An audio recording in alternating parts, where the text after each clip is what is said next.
মুহূর্তের বড় খবরের দিকে নজর রাখবো। চিট ফান্ড মামলায় ইডির অ্যাকশন বাংলা জুড়ে। 4 জেলায় ইডির অভিযান শুরু। দুর্গাপুর, নদিয়া, হাওড়া, শেওড়াফুলিতে তদন্তকারীরা।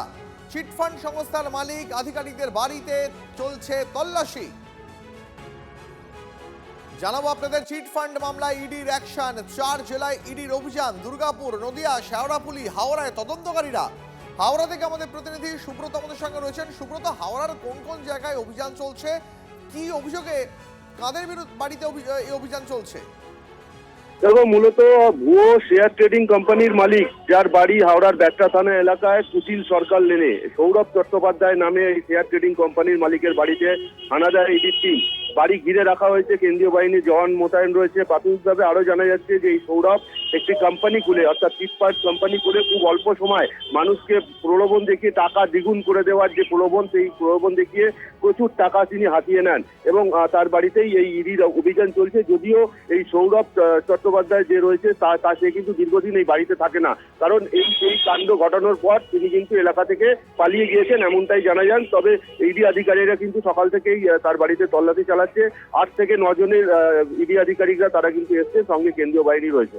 বেশ, ধন্যবাদ তোমাকে সুব্রত।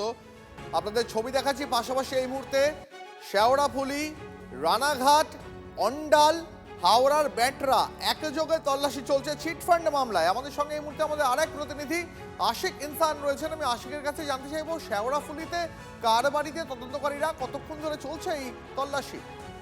দেখো, তোমাকে জানিয়ে রাখবো যে শেওড়াফুলির চারাবাগান এলাকায় আজ সকাল 9:30 নাগাদ ইডির 3টি গাড়ি করে ইডি আধিকারিকরা হানা দেন এবং সেখানকার পল্টু বড়াল নামে একজনের বাড়িতে তারা হানা দিয়েছেন। যেমনটা স্থানীয় বাসিন্দারা জানাচ্ছেন যে এই পল্টু বড়াল, তারা 3 ভাই, তাদের মধ্যেই একজন একটি চিট ফান্ড সংস্থা চালাতো খড়গপুরে এবং সেই কারণেই সম্ভবত ইডি আধিকারিকরা আজকে হানা দিয়েছেন সেখানে। এবং যেটা স্থানীয় বাসিন্দারা জানাচ্ছেন, এই 3 ভাই সকালে বেরিয়ে যেত এবং রাতে ফিরতো। তো ফলে তারা কি করতো সঠিকভাবে কিন্তু স্থানীয় বাসিন্দারাও জানেন না। তবে ইডি আধিকারিকরা কেন এসেছেন এবং আর কোনো এর সঙ্গে কিছু যুক্ত আছে কিনা, সেই সব দিকই তারা দেখছেন এবং স্থানীয় বাসিন্দারা বলছেন যে সঠিকভাবে কিছু এখনো জানা না গেলেও তাদের কাজ সম্পর্কে। তবে এই 3 ভাই তারা কিন্তু সকালবেলা বেরিয়ে যেত এবং রাতে ফিরতো। দীপ, বেশ, ধন্যবাদ।